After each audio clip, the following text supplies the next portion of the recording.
आपने वो प्रसिद्ध कहानी तो सुनी ही होगी जिसमें 6 नेत्रहीन व्यक्ति एक हाथी को समझने की कोशिश करते हैं। हाँ हाँ बिल्कुल। उनमें से एक हाथी का पैर छूकर कहता है, अरे ये तो एक मोटा खंबा है। दूसरा पूंछ पकड़कर हैरान होता है, नहीं नहीं, ये तो कोई मोटी रस्सी है। और तीसरा सूंड को छूता है और उसे लगता है कि ये कोई विशाल अजगर है। हाँ, और मजे की बात यह है कि अपनी अपनी जगह पर कोई भी गलत नहीं है। बिल्कुल। और ये सिर्फ बच्चों की कहानी नहीं है, ये असल में जैन दर्शन का प्रवेश द्वार है। ये हमें एक बहुत गहरी बात सिखाती है क्या? कि परम सत्य इतना विशाल और जटिल है और हमारा ज्ञान, हमारा दृष्टिकोण हमेशा सीमित और सापेक्ष होता है। हर कोई अपने नजरिए से सच का बस एक हिस्सा देख रहा है। तो आज की हमारी चर्चा का विषय यही है, जैन दर्शन। हमारे एक श्रोता ने कुछ सामग्री भेजी है और वे चाहते हैं कि हम इसके मूल सिद्धांतों को सरल भाषा में एक बातचीत के अंदाज में समझें। बहुत अच्छा विषय है। हाँ, कोशिश ये रहेगी कि ये चर्चा उन सभी के लिए दिलचस्प हो जो भारतीय दर्शन को जानना चाहते हैं और खासकर यूपीएससी जैसी परीक्षाओं की तैयारी करने वालों के लिए भी उपयोगी हो। हम इसे एक यात्रा की तरह देख सकते हैं। सबसे पहले हम इसकी तत्व मीमांसा पर बात करेंगे, मतलब जैन दर्शन के अनुसार ये ब्रह्मांड और सत्य क्या है। ठीक है। फिर हम आएंगे ज्ञान मीमांसा पर, यानी हम उस सत्य को जान कैसे सकते हैं। और अंत में इसकी नीति मीमांसा, कि इस सब ज्ञान का हमारे जीवन में उद्देश्य क्या है। ठीक है, तो चलिए इस यात्रा को शुरू करते हैं। अगर हाथी वाली कहानी में हर कोई आंशिक रूप से सही है, तो फिर पूरा हाथी मतलब पूर्ण सत्य क्या है? यहीं से जैन दर्शन का सबसे खूबसूरत और मौलिक सिद्धांत सामने आता है, अनेकांतवाद। अनेकांतवाद। हाँ, अनेक और अंत से बना ये शब्द कहता है कि सत्य का कोई एक पहलू नहीं होता, उसके अनेक यानी अनंत पहलू होते हैं। जैन दर्शन सत्य की एक बहुत ही, आप कह सकती हैं, अनोखी परिभाषा देता है। वो है उत्पाद व्यय द्रव्य संयुक्तम सत्य। ये सुनने में थोड़ा जटिल लग रहा है। हाँ। इसका मतलब क्या हुआ सरल शब्दों में? हाँ, लगता है, पर इसका मतलब है कि सत्य या कोई भी वस्तु वह है जिसमें उत्पत्ति यानी उत्पाद, विनाश यानी व्यय और स्थायित्व यानी द्रव्य, ये तीनों एक साथ मौजूद हों। एक साथ? वो कैसे? सोचिए, एक सोने का कंगन है, सुनार उसे पिघलाकर अंगूठी बना देता है। तो यहां क्या हुआ? कंगन के रूप का विनाश हुआ, अंगूठी के रूप की उत्पत्ति हुई। लेकिन सोना तो सोना ही रहा। बिल्कुल, वो सोना स्थायी रहा। तो सत्य किसी एक अवस्था में नहीं, बल्कि इस पूरे बदलाव की प्रक्रिया में है। यह शंकराचार्य के ब्रह्म ही नित्य सत्य है और बुद्ध के सब कुछ क्षणिक है वाले सिद्धांत के बीच का रास्ता। आपने एकदम सही पकड़ा, यह उन दोनों के बीच का एक समन्वयवादी रास्ता है। अच्छा, तो हर चीज में कुछ स्थायी रहता है और कुछ बदलता रहता है। जैसे किसी इंसान का मूल स्वभाव उसका स्थायी गुण हो गया और उसकी उम्र, उसका शरीर, उसके विचार, ये सब उसके बदलते हुए पर्याय हो गए। बिल्कुल सही पकड़ा आपने। हर वस्तु में गुण होते हैं जो स्थायी हैं और पर्याय होते हैं जो बदलते रहते हैं। पर जैन दर्शन इससे भी एक कदम आगे जाता है। अच्छा। वो कहता है कि हर वस्तु की विशेषताएं भी दो तरह की हैं, स्वपर्याय यानी वस्तु की अपनी आंतरिक विशेषताएं, और परपर्याय मतलब वस्तु की वो विशेषताएं जो दूसरी वस्तुओं के संदर्भ में हैं। एक मिनट, इसका मतलब क्या हुआ? इसका मतलब ये हुआ कि इस एक पेन को पूरी तरह से जानने के लिए आपको दुनिया की हर चीज को जानना होगा, क्योंकि इस पेन का अस्तित्व इस पर भी निर्भर करता है कि ये टेबल नहीं है, ये किताब नहीं है, ये हवा नहीं है। अरे वाह, ये तो आज की सिस्टम्स थ्योरी या नेटवर्क थ्योरी जैसा लग रहा है, जहां हम कहते हैं कि हर चीज एक दूसरे से जुड़ी है। बिल्कुल कह सकते हैं। ये होलिज्म यानी समग्रता का एक अद्भुत सिद्धांत है कि कुछ भी आइसोलेशन में मौजूद नहीं है। ये समग्रता का विचार तो बहुत गहरा है। तो अगर सब कुछ एक दूसरे से जुड़ा है, तो जैन दर्शन इस दुनिया की चीजों को कैसे वर्गीकृत करता है? मतलब इस दुनिया में है क्या क्या? बहुत स्वाभाविक सवाल है। जैन दर्शन दुनिया के सभी पदार्थों, जिन्हें वो द्रव्य कहते हैं, उनको दो मुख्य भागों में बांटता है। जीव यानी जिसमें चेतना या आत्मा है, और अजीव। हाँ, और अजीव यानी जिसमें आत्मा नहीं है। अजीव में क्या क्या आता है? जैसे आकाश, समय? हाँ, अजीब में आकाश, धर्म, अधर्म, काल और सबसे महत्वपूर्ण पुद्गल आते हैं। पुद्गल? यहाँ पुद्गल का मतलब है पदार्थ या मैटर, और यहाँ एक बहुत क्रांतिकारी विचार है। जैन दर्शन मानता है कि यह पूरा ब्रह्मांड अनगिनत सूक्ष्म परमाणुओं यानी अणु से बना है और इसे बनाने के लिए किसी ईश्वर की जरूरत नहीं है। ये तो बहुत ही वैज्ञानिक और नास्तिक दर्शन लगता है। तो अगर कोई ईश्वर नहीं है तो फिर कर्मों का हिसाब कौन रखता है? बहुत अच्छा सवाल है।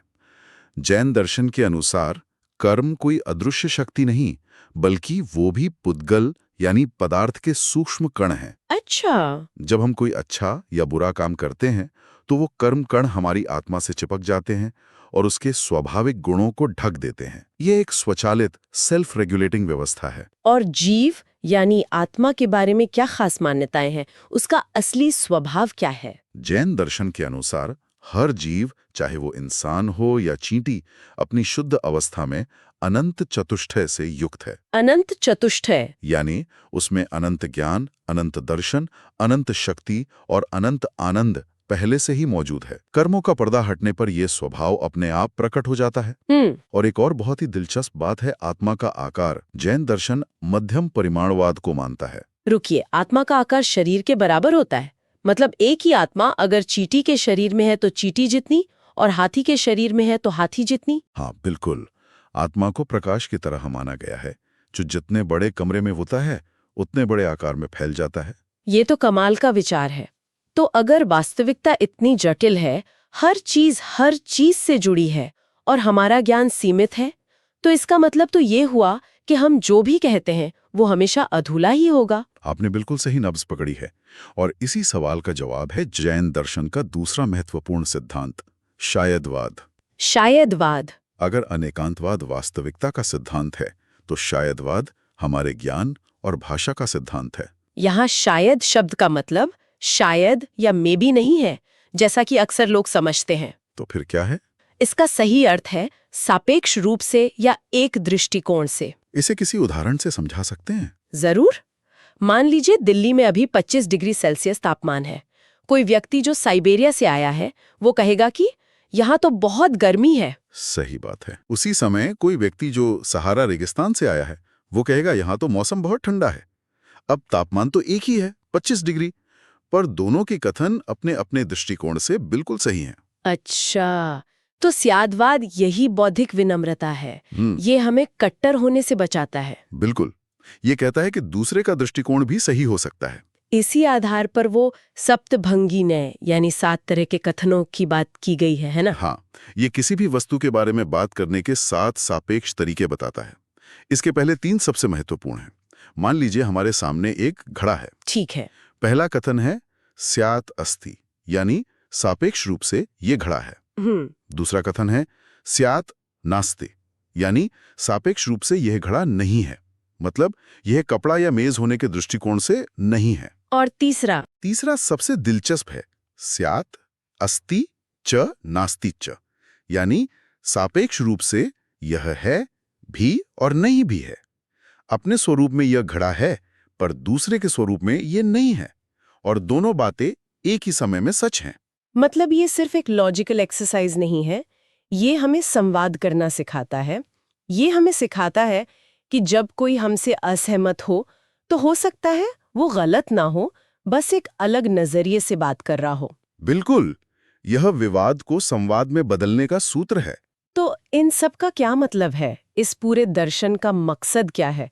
हम कहाँ पहुँचने की कोशिश कर रहे हैं? इसका अंतिम लक्ष्य है मोक्ष, जिसे जैन दर्शन में कैवल्य भी कहते हैं। हमने बात की थी कि कैसे कर्म कण आत्मा से चिपक जाते हैं।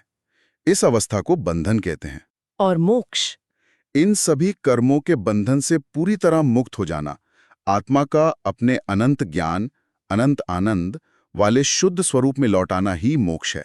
और इस मोक्ष तक पहुंचने का रास्ता क्या है? रास्ता है त्रिरत्न। ये 3 रत्न हैं। सम्यक दर्शन, मतलब सत्य में गहरी श्रद्धा, सम्यक ज्ञान, मतलब वास्तविकता का सही ज्ञान, और सम्यक चरित्र, यानी सही आचरण। जब आप सम्यक दर्शन, ज्ञान और चरित्र की बात करते हैं तो मुझे बौद्ध धर्म का अष्टांगिक मार्ग याद आता है।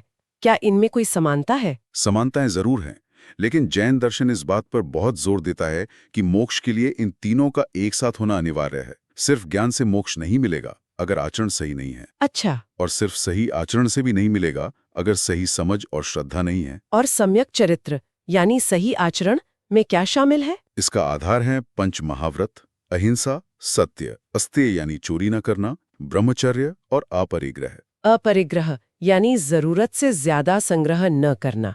इस पर जैन दर्शन में इतना जोर क्यों है? आज के उपभोक्तावादी समाज में यह बहुत प्रासंगिक लगता है। ये आज के समय में शायद सबसे प्रासंगिक सिद्धांतों में से एक है। जैन दर्शन मानता है कि वस्तुओं से हमारा लगाव ही हिंसा और दुख का मूल कारण है। अपरिग्रह का सिद्धांत हमें जरूरत और लालच के बीच फर्क सिखाता है। एक तरह से सस्टेनेबल लिविंग का एक प्राचीन दर्शन है। तो अगर हम इस पूरी चर्चा को समेटें तो आज की दुनिया में हम जैन दर्शन से क्या मुख्य सीख ले सकते हैं? इसकी प्रासंगिकता आज शायद पहले से भी ज्यादा है। अनेकांतवाद हमें इकोलॉजिकल अवेयरनेस सिखाता है कि दुनिया की हर चीज एक दूसरे से जुड़ी है। सही बात है। और शायदवाद वो तो आज के समय में धार्मिक और वैचारिक कट्टरता के खिलाफ एक बहुत शक्तिशाली एंटीडोट है। ये मुझे सिखाता है कि बहस जीतने से ज्यादा जरूरी दूसरे के नजरिए को समझना है। और अहिंसा और क्षमा का भाव? हाँ, आज की हिंसक दुनिया में अहिंसा का मूल्य तो है ही, और एक बहुत ही सुंदर प्रथा है पर्युषण पर्व के दौरान मिच्छामी दुक्कड़म कहना। उसका क्या मतलब होता है? हृदय से क्षमा चाहता हूं। यह अपने अहंकार को छोड़कर अपने संबंधों को सुधारने का एक बहुत ही गहरा तरीका है। इस पूरी चर्चा को समाप्त करने से पहले मैं एक विचारोत्तेजक और शायद थोड़े मुश्किल विषय को उठाना चाहती हूँ। जैन धर्म में एक प्रथा है संलेखना या संथारा। हाँ, ये एक बहुत ही गहरा और संवेदनशील विषय है। ये क्या है संक्षेप में? संलेखना मोक्ष प्राप्ति की एक साधना है जिसमें व्यक्ति अपने जीवन के अंतिम समय में, जब उसे लगता है कि उसका शरीर अब साथ नहीं दे रहा और उसने अपनी सारी जिम्मेदारियां पूरी कर ली हैं, तो वो स्वेच्छा से धीरे धीरे भोजन और पानी का त्याग कर मृत्यु को स्वीकार करता है। इस पर अक्सर ये बहस होती है कि क्या ये आध्यात्मिक वैराग्य की चरम सीमा है और एक गरिमापूर्ण मृत्यु का अधिकार है, या फिर ये एक प्रकार की आत्महत्या है? यही इसका केंद्रीय नैतिक द्वंद्व है। इसके समर्थक कहते हैं कि यह आत्महत्या बिल्कुल नहीं है, क्योंकि आत्महत्या किसी जुनून या हताशा में की जाती है, जबकि संलेखना पूरी चेतना और शांति के साथ शरीर का त्याग करने की प्रक्रिया है। और आलोचकों का क्या कहना है? आलोचक इसे जीवन के अधिकार के विरुद्ध मानते हैं। वे कहते हैं कि किसी भी परिस्थिति में जीवन को समाप्त करने की इजाजत नहीं दी जानी चाहिए, चाहे वो धार्मिक कारणों से ही क्यों ना हो। तो सही क्या है? इसका कोई आसान जवाब तो नहीं लगता। बिल्कुल नहीं। ये सवाल हमें इस पर सोचने के लिए मजबूर करता है कि जीवन के अंत, व्यक्तिगत इच्छा, आध्यात्मिकता और गरिमा के बीच की रेखा आखिर कहाँ खींची जानी चाहिए। और शायद यही सवाल हम अपने श्रोताओं के लिए छोड़ सकते हैं ताकि वे इस पर विचार कर सकें।